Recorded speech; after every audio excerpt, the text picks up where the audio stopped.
Boa tarde a todos, meu nome é Matheus Fernandes, sou do Polo de Belo Horizonte, estou no terceiro período de Educação Física e vou apresentar para vocês um pouco sobre fisiologia humana no sistema renal. O índice é que a gente tem as funções dos rins, estruturas do sistema urinário, néfron, formação da urina e diurese. Introdução. O sistema de excreção conta com diversos segmentos corporais além do sistema renal, pois excretamos não pela urina, mas pelo suor, lágrima, leite.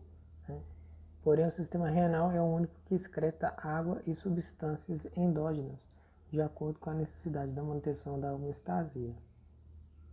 Funções dos rins. A manutenção da osmolaridade também consiste em excretar ou reter no organismo os solutos como íons, sódio, potássio, sulfato, cálcio, magnésio e cloritos, regulando a sua concentração no plasma. Quando os íons em questão são o hidrogênio e o bicarbonato, os rins colaboram na manutenção do pH sanguíneo, logo do equilíbrio do ácido básico. Produtos do metabolismo de proteínas e gorduras também têm excreção controlada pelos rins. Sendo assim, eles participam da depuração plasmática, como a ureia, creatina e o ácido úrico. A função endócrina dos rins está relacionada à secreção de eritropoetina, que estimula a produção de hemácias pela medula óssea, secreção da renina, enzima que ativa o sistema angiotensina-aldosterona, regulando a concentração de sódio e a pressão sanguínea, além de ativar a vitamina D3 por estímulo do hormônio, regulando os níveis de cálcio e fosfato de sangue. Aqui podemos ver a estrutura do sistema urinário, que é formada por dois rins, onde a urina é formada, dois uretes por onde a urina escoa dos rins para a bexiga, onde a urina é armazenada, e uma uretra que conduz da bexiga à baixa externa. A uretra masculina atende tanto ao sistema urinário como ao reprodutor, tendo sua abertura na porção distal da glande peniana, e a feminina, exclusiva do urinário, é mais curta e tem sua abertura entre os pequenos e grandes lábios vaginais. Aqui a gente tem um corte transversal do rim. Cada rim recebe um suprimento sanguíneo para o ramo de aorta abdominal, a artéria renal que penetra pelo hilo renal, de onde sai a veia renal, que desemboca na cava inferior. Os rins possuem uma camada cortical mais externa, a medular mais interna. Conforme a urina é formada, ela escoa pelas estruturas medulares, que são sequências, papilas renais, cálices menores e cálices maiores, para então passar para a pelvis, que desemboca na uretra, por fim chegando à bexiga.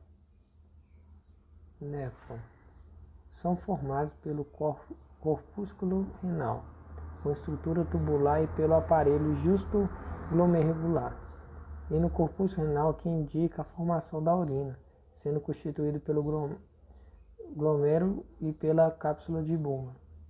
Em cada estrutura corpuscular, o sangue chega pela arteriola e aferente, que forma capilares e glomerulares, onde o sangue é filtrado para a cápsula de Bowman, formando o filtrado glomerular. Chega aos rins em torno de 1,5 litro, 1,6 litro de sangue por dia, onde cerca de 180 litros são filtrados. O filtrado glomerular percorre a estrutura tubular, que é formada pelo tubo contornado ou contorcido proximal, a alça de Henle, ramo descendente, ramo ascendente fino e ramo ascendente espesso, tubo contornado ou contorcido,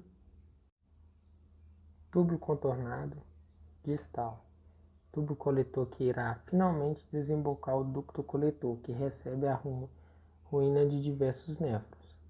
E no segmento tubular dos néfrons que ocorrem os eventos da reabsorção e secreção, que consistem na passagem de algumas substâncias para o sangue deste tubo. Dos 180 litros filtrados glomerulares, são eliminados apenas de 1 a 2 litros de urina por dia.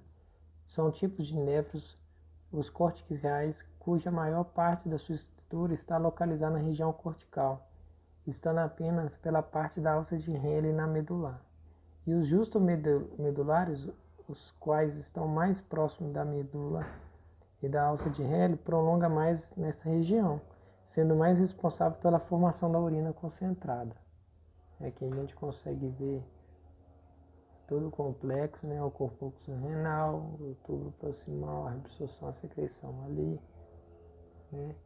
Aqui a bolsa de Bowman, a alça de Henle aqui, né? Que é o ramo descendente e o ascendente. Formação da urina diurese. Quando o sangue chega pela arteriola aferente sob a pressão, ocorre a filtração do sangue pelos capilares glomerulares, formando o filtro glomerular na cápsula de Bowman. O que determina ser filtrado é o peso molecular. Assim passam para as cápsulas de Bowman elementos como íons, ureia, glicose, aminoácidos, proteínas de baixo peso molecular e água. Proteínas de alto peso molecular não são filtradas e permanecem no volume de sangue, que segue pela arteriola aferente e pelos capilares peritubulares. Até a taxa de filtração nos glomerulares pode ser aumentada ou diminuída, conforme a necessidade da manutenção da homeostasia. O transporte passivo faz com que os elementos difundem do compartimento onde está mais concentrada para o menor de maior concentração. Uma vez difundida para dentro da célula tubular, a substância pode ser transportada ativamente para dentro do sangue ou para o tubo, por meio de proteínas transportadas, que farão o transporte de forma seletiva, garantindo a função de controle da composição e volume do líquido extracelular, dentre outras descritas. A reabsorção ocorre em tubo, sendo mais efetivo o tubo proximal, pois esse possui células epiteliais com borda escova, projeções da membrana que aumentam a superfície de contato e grande quantidade de mitocôndrias, favorecendo o transporte ativo. Contribuição dos segmentos na reabsorção de alguma substância. Túbulo proximo. Reabsorção ativa de praticamente toda a glicose, aminoácidos e vitaminas. Ramo fino da alça de Henle. Reabsorção passiva de diversas substâncias. Ramo grosso da alça de Henle. Reabsorção ativa de cloreto. Tubo distal. É a reabsorção ativa de sódio por influência de hormônio aldosterona. Túbulo coleto. Reabsorção ativa de sódio, cálcio, potássio, hidrogênio, entre outros íons.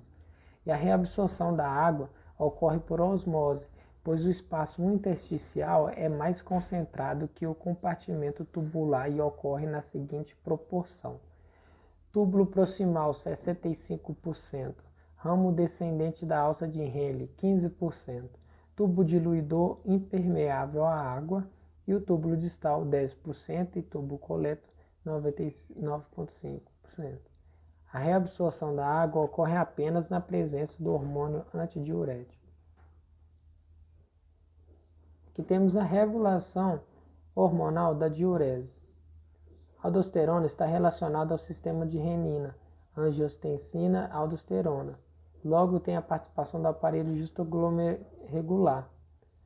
As células arteriosas aferentes são modificadas e armazenam grânulos de renina, e esta região é sensível à variação da presença arterial. Quando ocorre uma queda de pressão arterial, estimula a liberação da renina no plasma sanguíneo e essa, por sua vez, enzima proteolítica irá atuar sobre a proteína plasmática, sintetizada pelo fígado, que está presente na circulação.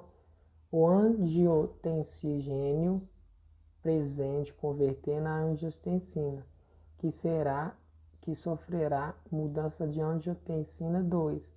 A angiotensina 2 irá produzir efeitos que ajudarão na correção da pressão sanguínea, outro fator que determina a secreção de renina. São são a diminuição da concentração de sódio, cloreto no plasma em atividade simpática, desencadeada pelo sistema de barroreceptores.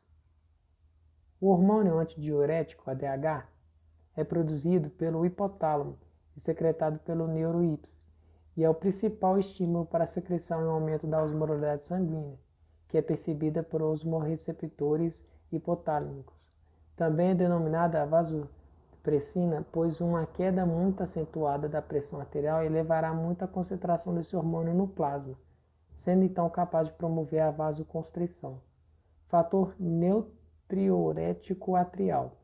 O ANP é um peptídeo que aumenta da taxa de filtração glomerular, fazendo que um maior volume de sangue filtrado, além de diminuir a reabsorção tubular de sódio e inibir a secreção da aldosterona renina.